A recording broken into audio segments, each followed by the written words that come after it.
আবৃত্তি কৰিব লৈছোঁ ভাৰ্গৱজ্যোতি দাসৰ সপোনৰ ঠিকনা বিচাৰি। বহু দিন গ'ল, বহু ৰাতিও পাৰ হ'ল, সপোনটিৰ ঠিকনা বিচৰাই নহ'ল।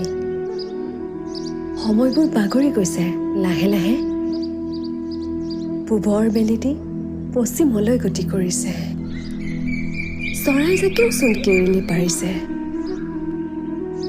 এজোপা গছৰ আঁৰত বহি মই সপোনটিৰ ঠিকনা ক'ত ভাবি ৰৈ আছোঁ। তেনেতে এচাটি বতাহে মোক জোকাৰি নিলে সেই আবেলিৰ পৰত। মই মোৰ সপোনৰ বাট বিচাৰি আগবাঢ়িলোঁ, কিন্তু সেইদিনাও বিচাৰি নাপালোঁ। ক'ত যে হেৰাই গ'ল সেই সপোনৰ বাট।